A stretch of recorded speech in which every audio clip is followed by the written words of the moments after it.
This video is sponsored by PassportBros.org. Passport Bros is a private community of men who are either living outside of the country, dating outside of the country, or interested in learning more on how to do so. The admin only lets in a certain caliber of men in the community, but you can fill out an application at PassportBros.org. Again, that is PassportBros.org. The link is in the description. A man can love a woman unconditionally, but I don't think a woman can love a man unconditionally. What? Really? Yeah. I beg to differ. I think it's the other way around. No. I think a woman can love a man unconditionally. And Not most men... Not forever. You don't think so? No. Damn. No. I think when a man loves a woman for real, like, he'll love her forever.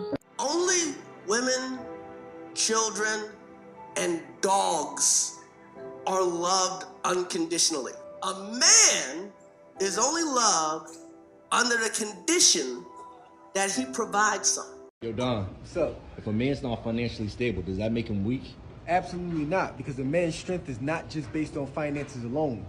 You have multiple strengths as a man. Finances is probably about 50% because, of course, you have a family to feed, but you also have mental strength that you have to take care of, right? You also have spiritual strength, which is very important. You got to be about your father's business. You need physical strength, and then you also have unknown strength that you haven't even walked into yet. Don't ever let anybody define you based off of financial strength alone. You're more than that as a man.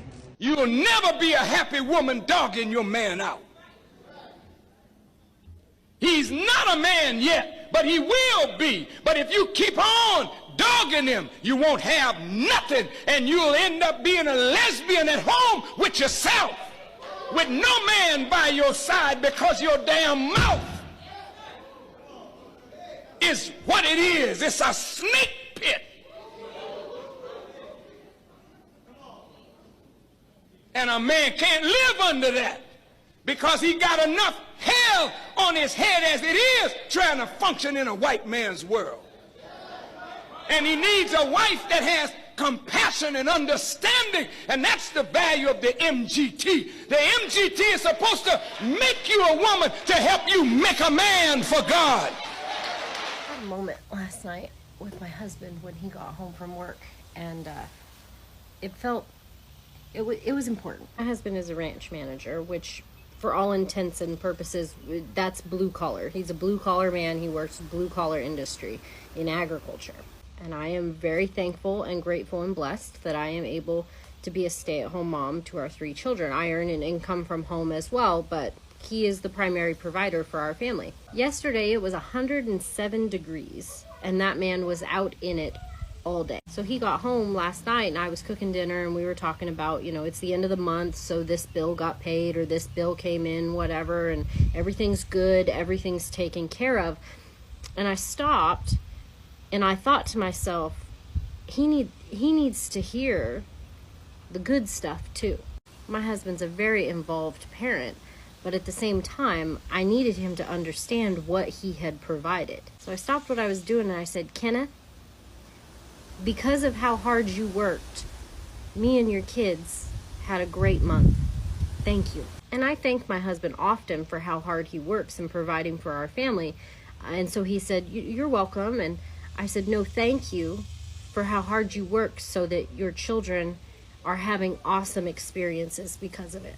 And he kind of looked at me for a second. And again, it felt important to me in this moment for him to know the extra that he's providing for our family. So I said, you know, your daughter had Girl Scout camp this month.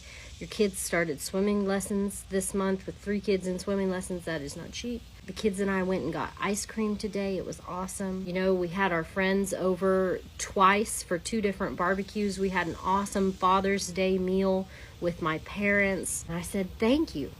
Thank you for how hard you work. Y'all, when we first got married, I have seen this man go from making less than $25,000 a year annually when we first got married to making more than enough to not only provide the essentials for his family, but extra for his children and his wife. And in that moment, I needed him to know. I needed him to know we were not only okay, we are not only comfortable, but we're happy. We're happy. You just showed me this clip and I just have to share it. In the ancient world still assaults women today. Feminism calls women to abandon focusing on their home, abandon their husband's headship. They say the home is a place of oppression.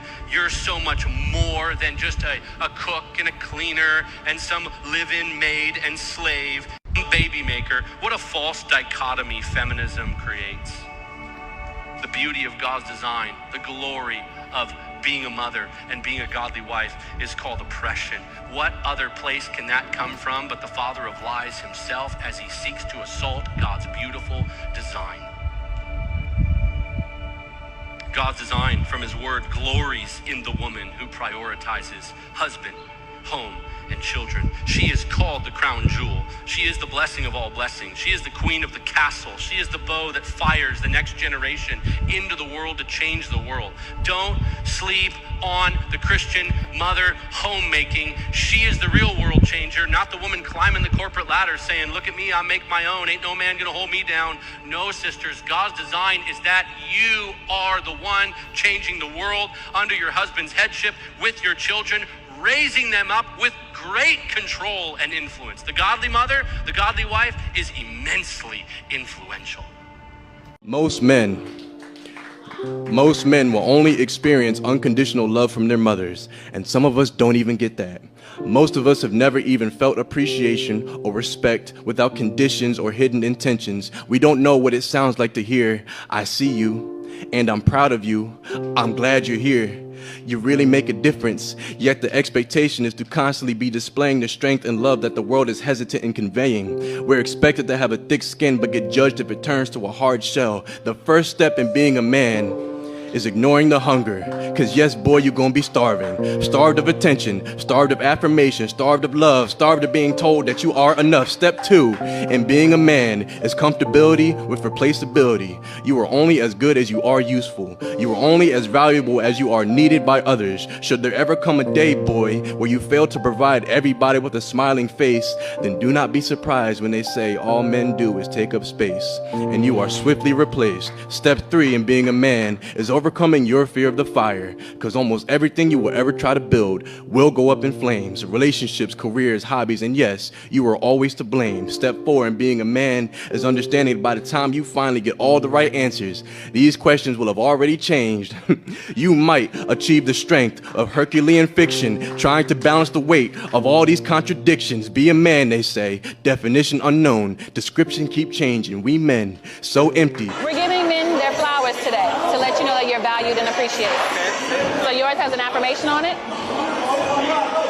You are not a burden, you are loved. I love it. I appreciate it. You're welcome. You're welcome. Would you like to have yours? Yeah, sure. Pull one. Anyone. This one. So it has an affirmation attached. You are deserving of the same love you put into the world. Thank you so much. Appreciate You're it. welcome. That's your reminder. And that matches my outfit. It does.